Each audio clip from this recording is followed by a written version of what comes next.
Hi guys, so let's see what can we see on today's collective love reading, okay? Collective love reading for today.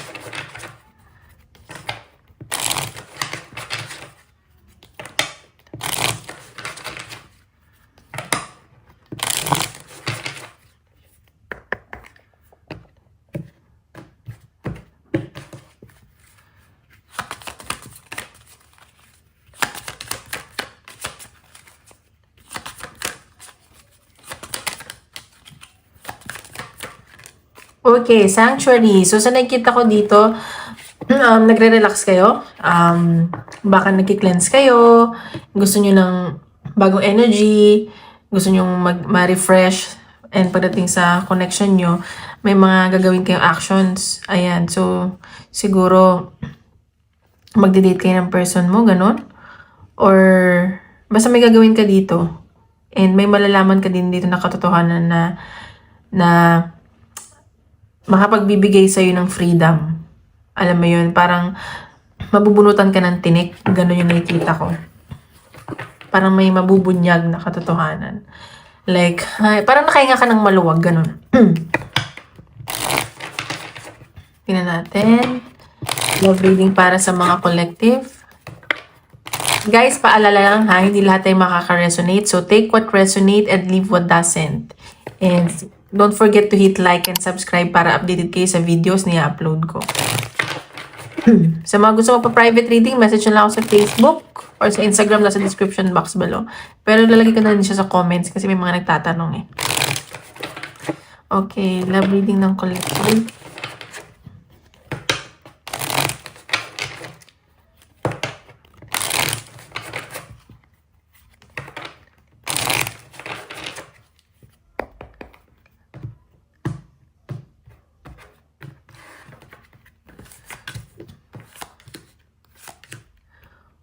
Okay, so sa nakikita ko dito, ikaw or yung person mo parang nag-explore pa, and sa nakikita ko parang tahimik lang kayo, ayaw nyo masyadong magsalita or minimize lang yung mga minimal lang yung mga sinasabi nyo. Parang nag-aalangan ka din kasi may paparating na celebration, magsa-celebrate ba kayo ng anniversary or may mga magbo-birthday dito. Ayan, so may nakikita naman ako na improvement na parang improvement sa communication. May pag-travel din. Ayan o, may bagong nagkakagusto sa'yo. Ayan, bagong tao. Ayan, siguro, mabait tong taong to. Tingin niya sa'yo, pamilya, ganyan, or pamilyadong tao siya. Basta may nagkakagusto sa'yo. Ayan. So, tingnan pa natin ang ipapakita. Sabi yan. Collective love reading.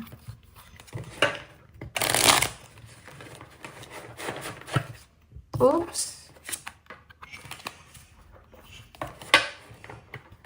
Love reading para sa mga collective. May nakakausap ka ngayon na bagong tao. Parang nababaling yung attention.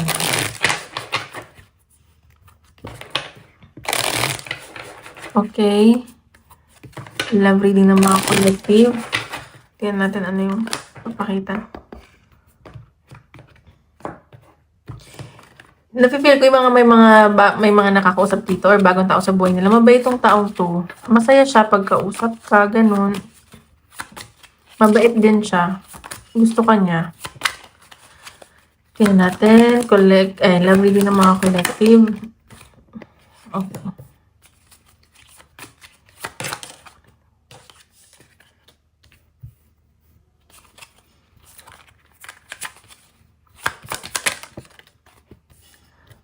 Okay. So, nakikita ko dito, itong taong to, gustong-gusto ka niya. Hindi ko alam ito kung yung bagong tao to or yung past mo. Tingnan pa natin. Mamaya i-clarify natin. Gustong-gusto ka niya, pero sobrang complicated daw ng sitwasyon nyo. Nasasaktan niya kasi gusto niya mag-offer sa'yo.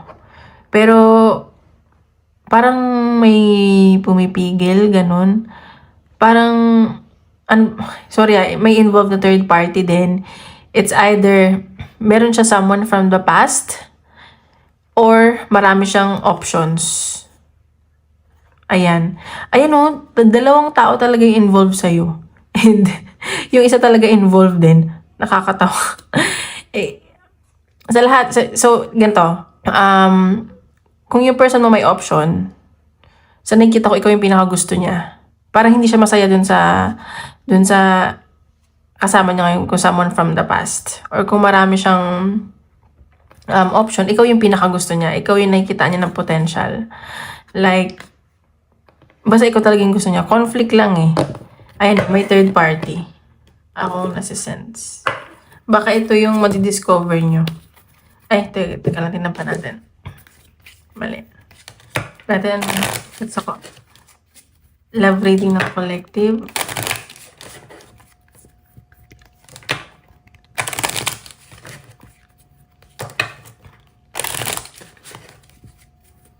Ayun, pares, dalawang beses lumabas yung Three of Swords. And, sa nakita ko, may pag-aantay, may pagbiyahe nakikita, may conflict lang. Magkalayo ba kayo nito? Or yung isa, nakakonect mo is malayo. Or pareha silang malayo. Iniintay ka nitong taong to. Para pag-aantay lang, ganun. Nanapan natin, love reading ng collective.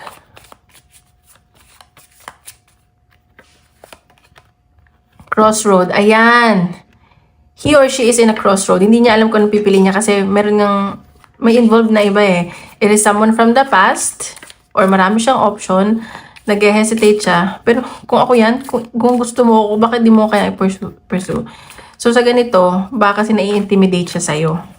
Like, baka mas yung strong yung personality mo, mas may kaya ka sa kanya, ganun. May mas ibubuka ka siya, parang wala lang, parang simple lang, ganun.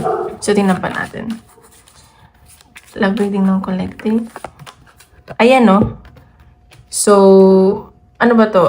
Magkalayo kayo at may pagbiyahe, may mga nakikita akong mag-aayos sa mga documents, may pag-uusap kayo, siguro about sa papeles or contract, and sinikita ko baka iba dito yung person nyo sa ship ng tatrabaho or kayo. Or magta-travel kayo like through like waters. May pagbabago akong nasa-sense sa connection nyo.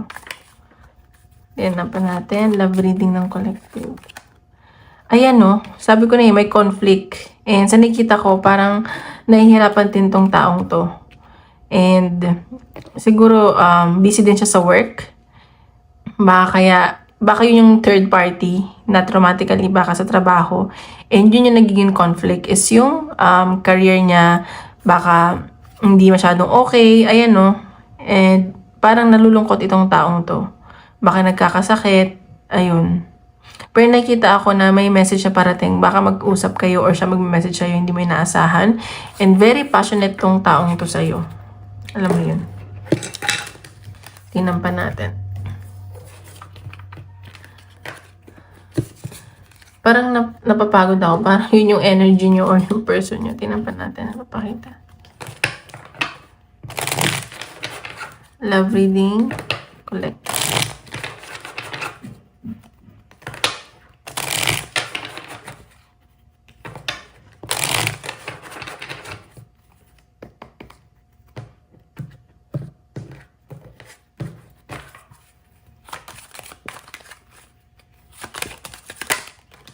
Okay, ayan. So, nakikita ko, kung hindi kayo okay ngayon, magiging okay din lahat. Kailangan nyo lang tanggapin yung isa't isa. At may nakikita akong parang instability na mangyari sa connection nyo. Ayan, gagawa to ng move. Kahit na nahihirapan siya, parang magiging, magkakaroon siya ng perseverance na maging maayos kayo. Ganon. Wow. Gagawa siya ng move. Ano pa natin? Ayan no, parang bababaan niya na yung pride niya. Siguro naging ma-pride to kasi sobrang baba ng self-esteem niya. And sinikita ko na anuhan din yung ego nito eh, kapag siguro hindi kayo nagiging okay. Kasi parang siguro sa inyo, yung iba, nasa-sense ko dito na pinafeel nyo na kahit wala ka, okay lang ako. So parang doon natapakan yung ego niya. Ayan, so mag-e-effort to, mag-i-invest to sa inyo. Ready na daw siya oh. Ayan no, maghahanda lang to. So, ayun, wow. So, intayin nyo na lang. Bago yun yung ano ba to? Yun yung mangyayari. So, tingnan natin. Ano yung current feelings sa'yo ng taong at intention? Current feelings or intention sa'yo yung taong kadil mo? Current feelings. Ano nararamdaman sa'yo?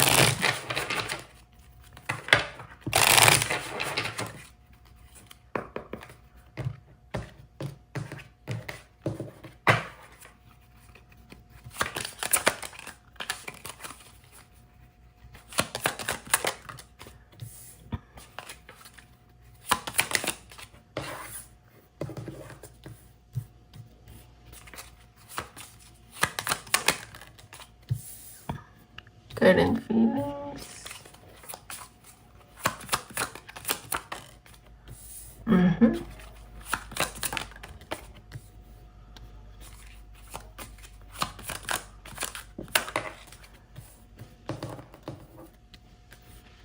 Okay, sa nakikita ko dito yung nararamdaman niya, nagmamatigas to sa ngayon. Pero, nung una, di ba, nagda-doubt siya. Nakikita ko parang gagawa na to ng move. Pero, dahan-dahan, nakikita ko pag-aaralan niya yung sitwasyon. And, sa nakikita ko, kung siguro nakikinig to ng mga music, hindi ko yung naaalala niya. And, hindi talaga okay yung finances na itong taong to. Ito yung problema niya. Ayan.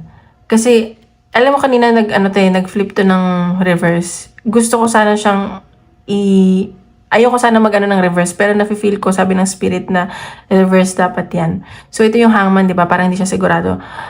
So, naiisip niya na maging sigurado siya. Though, andun pa yung conflict, nadadalawang isip siya, pero pag-aaralan niya, gets niyo yun? Parang sigurado na siya, pero pag-aaralan niya. And sa nakita ko, naalala niya kayo at ginagawa niya tong mga to through music. Or baka musician to or mahilig sa music. Ayan. And sa nakita ko, nag-iintait lang tong taong to. Nag-aantay lang siya kung ano mangyayari sa connection nyo. Ayan. And sa nakita ko, very passionate tong taong to sa'yo. Ayan. Ayan, no, nasasaktan to kasi ending na nangyari sa inyo. Pero may nakita akong success at victory. Wow, nakakatuwa naman. Ayan, so may pag-travel din. Ayan, so baka puntahan ka or magkita kayo. Baka mapag-usapan yung magkita kayo, ganun. So, tingnan pa natin ang nararamdaman sa'yo ng taong to.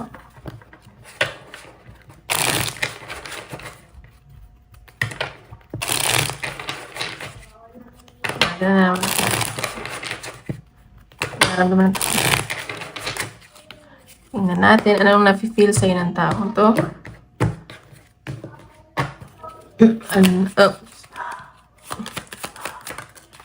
Okay, ayan. So, insecure tong taong to sa'yo. Ayan, baka kaya ayaw niya gumawa ng move. Self-esteem him. Ayan, no? Divine masculine talaga siya. Ayan, so, na-insecure to. Marami itong insecurities kaya siguro hindi din siya makagawa ng move. And pero sa nakikita ko, tinanggap mo tong taong to, nafe-feel niya to. Like kahit ano siya, kung anong meron siya, tanggap mo. And nafe-feel niya na meron kay unfinished business. Ayan, gusto ka nito lang ng taong to. May nararamdaman to sa'yo. Ayan o. Hoping siya sa mga possibilities sa inyo. O baka someone from the past na to or baka ex nyo to or meron someone na tawag dito, umaaligid ang ex. Ayan o, meeting someone new. Dalawang tao talaga yung involved. Tingnan natin, ano pa tong, ano dapat mong malaman sa person mo? Ano dapat mong malaman sa person mo? Tingnan natin. Ano dapat mong malaman sa person mo?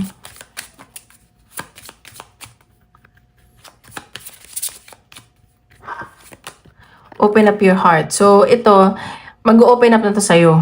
And sa nakikita ko na doon niya sa iyo niya naramdaman yung totoong pagmamahal, yung natanggap mo talaga siya kung sino siya, ganun. So, mag-open up to sa'yo, mag-message to, ganyan. Ano dapat mo malaman sa See? Oh my God, paulit-ulit. Ayan, so, may nagsasabotay sa connection nyo, may third party talaga. Hindi ko alam kung ikaw na may bagong tao or siya na may someone from the past or maraming option. May sumasabotahe talaga. Baka ito yung aaminin niya sa'yo. Tingnan pa natin. Ano dapat malaman sa person mo? Honeymoon. Ayan. So, siguro yun yung sasabihin niya. At sa nakikita ko, or baka sabihin niya na ikakasal na siya. Oh my God, wag naman sana. Pero yun yung pinapakita ko, yung mag-sugarcoat. So, ayan, may pag-travel din talaga. Baka Cancer, Pisces, and Scorpio to. Pero nasa iyo pa rin yung swerte. So, kahit nasasaktan ka ngayon, papabor sa'yo si universe. So, wag ka nang mag-alala, okay? So, tingnan pa natin ano ang possible outcome ng connection nyo. Sorry guys, maingay yung maso. Tingnan natin ano ang possible outcome ng connection nyo. Possible outcome ng love reading ng collective. Possible outcome ng ano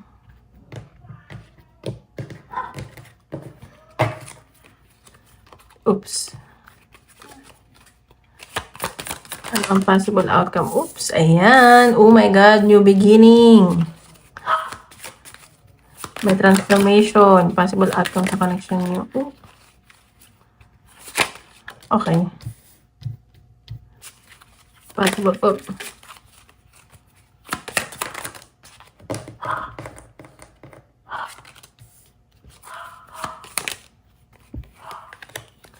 Possible outcome sa connection niyo. Ayan.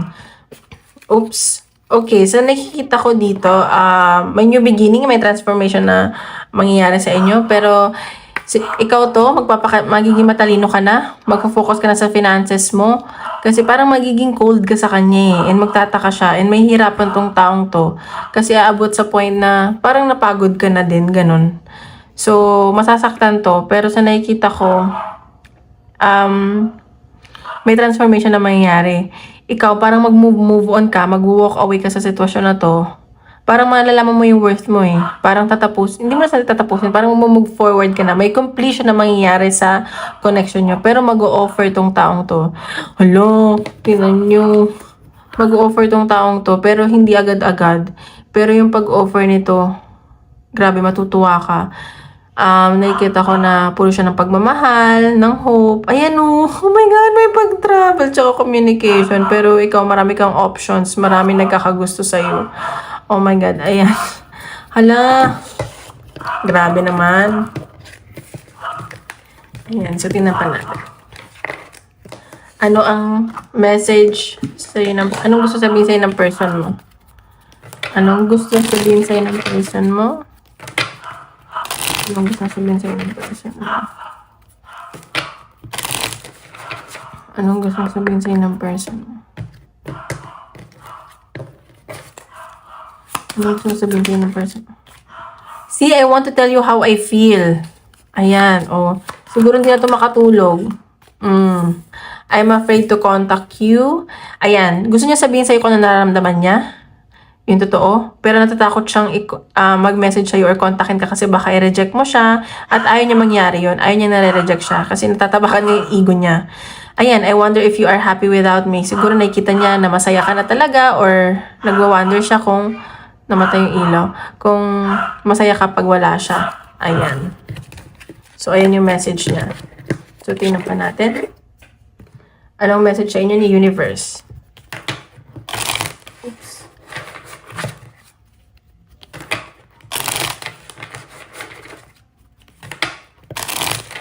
Anong gusto sabihin sa inyo ni Universe?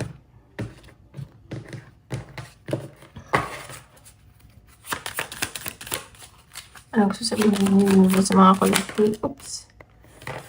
There is a rapid movement. O yan o, may mangyayari talaga, mabibigla ka. Parang mabilisan. Parang hindi mo ina-expect. Baka mag-message siya sa'yo.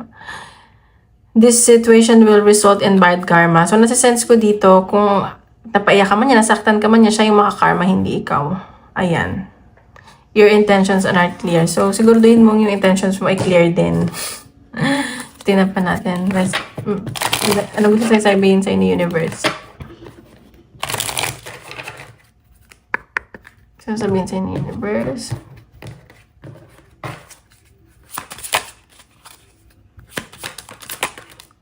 You need to stay positive and optimistic. So, ayan. So, maging positive ka lang. Huwag ka mag-dwell sa mga for me, wag ka mag-dwell sa mga bagay na hindi mo kayang makontrol.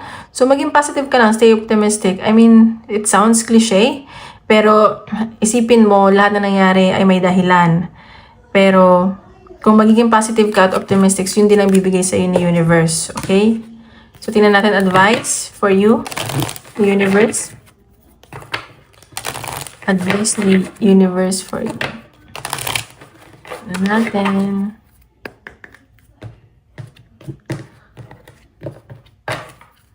Advice ni universe pa.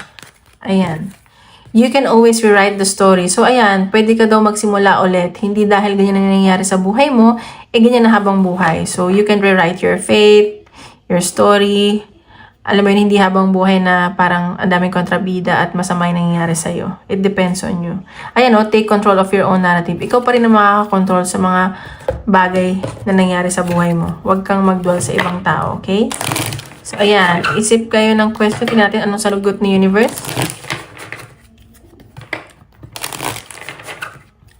Isip ko yung question din natin ang sagot ng universe.